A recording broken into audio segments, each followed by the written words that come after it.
Hey, good morning. Let's start off with this morning, February 15th, 11 a.m. So we're going to demonstrate here on our lab why this happens. And a lot of you guys probably get this issue. So when you start up building your lab and then you start deploying images, VMs on Hyper-V, and then all of a sudden you get this error. You can't open your VMs for whatever reason. I'm gonna show you guys how to move the relocation of the VMs, because once you start building your lab, you just go on and you forget the settings, you forget the main part, how everything works together. So of course by now you have to have a server, drive, space, admin rights, everything set up. As you guys can see, I have a few domain controllers, firewall, a VPN, a proxy, and some clients.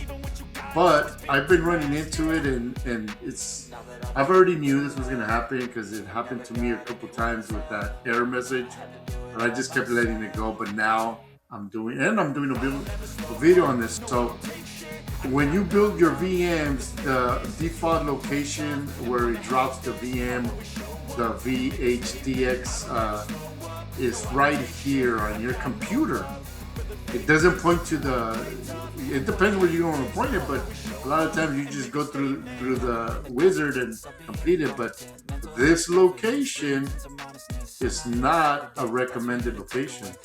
And let me tell you why. Let me show you guys why. So if you can see my hard drive, it's at 2 gigabits free. That means that this little 200 gigs is full. It's taking, all this right here is at least 70 or 80 gigs. And it's not even full, I don't have no data. So what I'm gonna do is I have a server, I have through 4 drives at RAID 10, I'm gonna drop all these VMs, I'm gonna move them to one of the VMs. One of the hard drives on the server, sorry. One of the hard drives on the server. Let's go back to the document.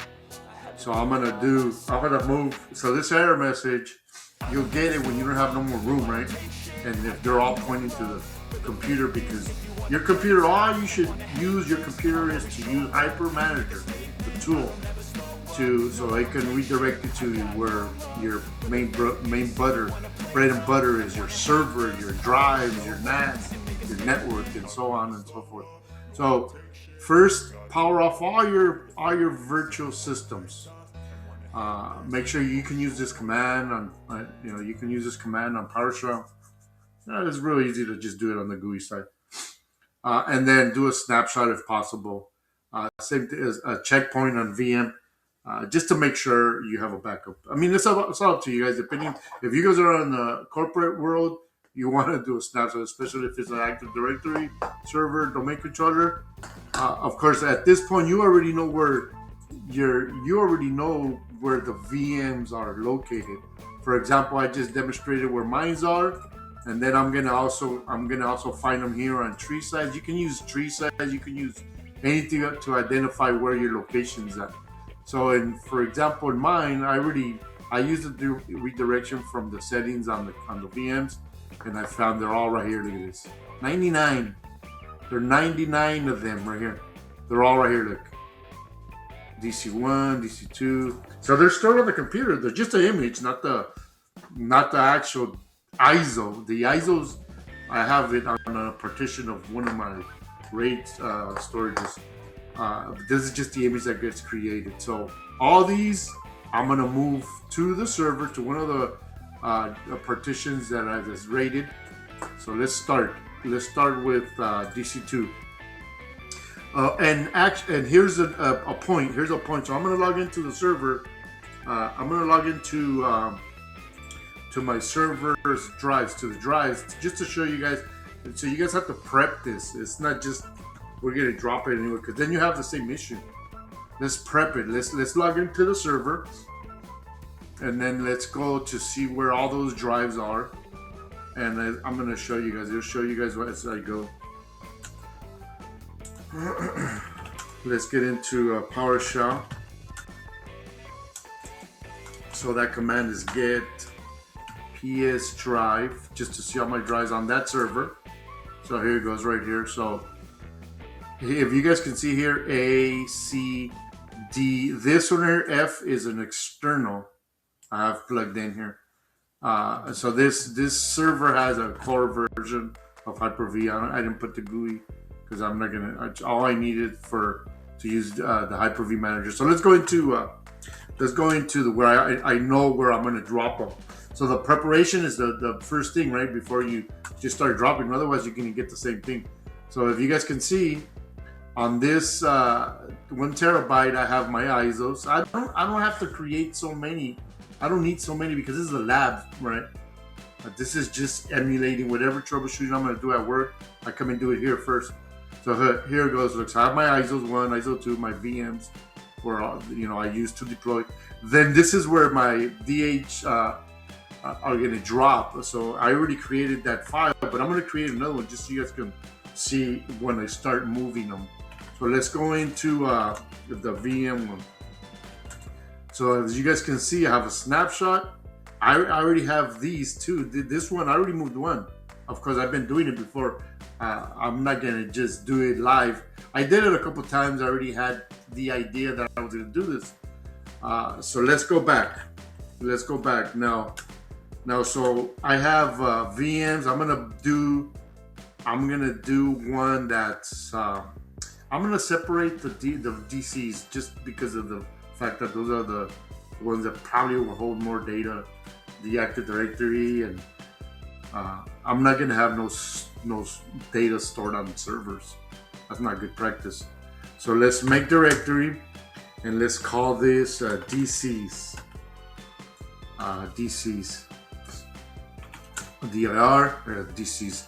Now let's do another one more. Clients. Let's call this Windows 11. Okay, that's all I need to know. So now let's go back. Let's get away from let's get away from the server. Let's go back into my desktop where I manage everything, right? So let's log off. 11, log off. Okay, now let's start doing. Let's move DC2. Okay, so we got. Let me go over this video. This document. So snapshot, find the location. Let's start with the wizard right here. I didn't put down the step, but the step that we did on the server, but I'll put it down on the description on the video. So whoever wants to follow this, if you receive this, you're already gonna know. So that's it. This is a lot of people know how to do this. You can Google it. Everybody does this, but you need to know exactly all the preparations for your move, right? Now, another point that I'm going to show you guys is that when you start your move, if you do this first to another Hyper-V, okay, there are two different ones right here. To another Hyper-V or another location, or either a server or a shared storage. If you do it to another Hyper-V, you have to make sure. Let me cancel this. You have to make sure that on your Hyper-V settings over here on the right, that you have live migration on. If you don't have it on, it's not going to work. And then you have to also make sure that it's domain joined, that they're all domain joined. Now, I'm not doing it here because I only have one host. Hopefully in the future when I get my next host. By the way, just to share something, my host is coming on the web. My second host, so I'm going to have two. They will be clustering, and then I'm going to be able to do my live migration. But for now, I'm leaving this open. But in the real world, if you're moving it to another host, you have to have this on both sides, on both hosts. Alrighty, let's go. Let's start. Move. Actually, I'm not gonna do a checkpoint right now. So let's move this. Let's select this option because I don't have another host. Let it prep it. Now this, depending on the size of the VM, it can take up to 10 minutes, 15 minutes the most. Just, you have to leave it alone. So let's go ahead and next. And right here it says move all the virtual machine data. So we want single location. I'm not going to mess with these others. Okay, let's go next. Now this is where this is where I showed you where I created. So I'm gonna select the location where I'm gonna move it, right? I'm not gonna put it on my C drive again because what's the purpose of this, right? So what I just went into, what I demonstrated about going into the server and creating those images, those folders, this is exactly where we're gonna see them.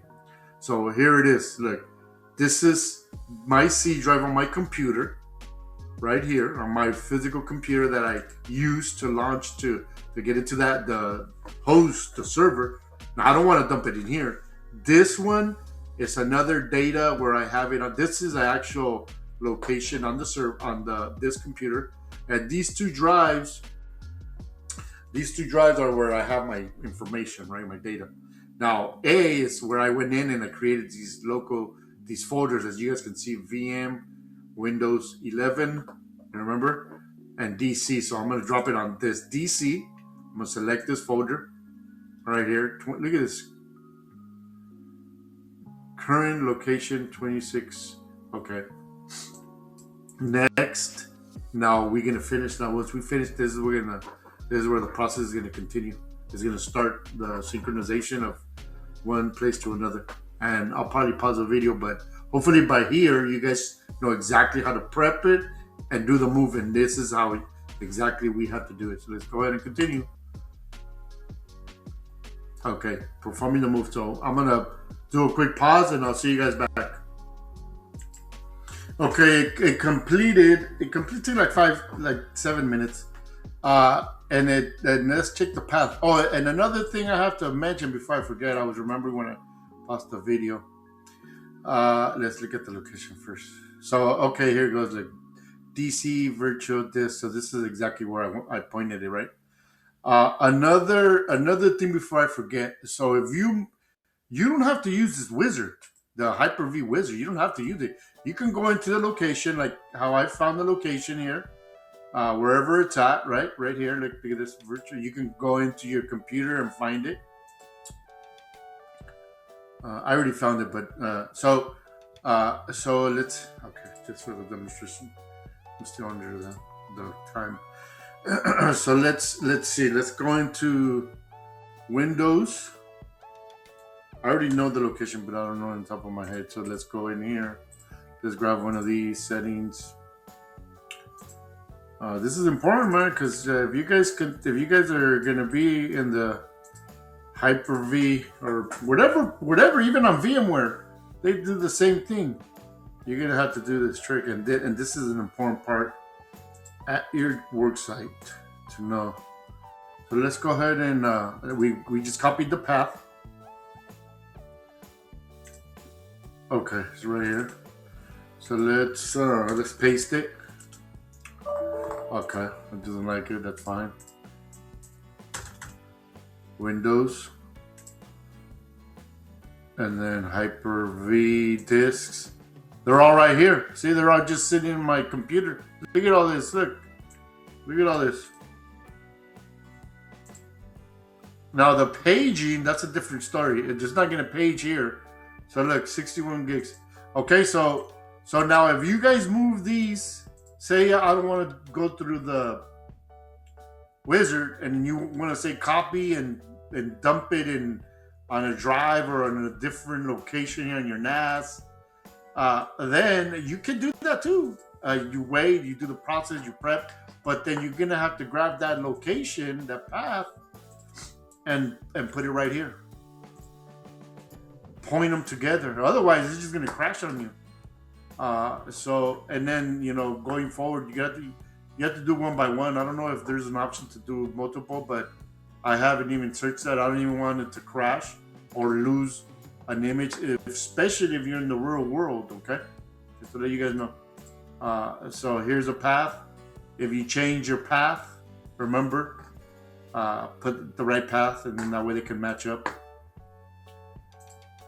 When you're running after you install your VMs, you don't need to be pointing to the image, because at the boot up it can slow you down, or it can. This is just something I just saw right now. Make sure you put at none after the VM is installed and running, because sometimes it boots up like if it's trying to reinstall. And so that was the whole point of this video. Hopefully it helps you guys out. in the future, and you guys come out clean with all your systems. All right. Have a good rest of the Sunday.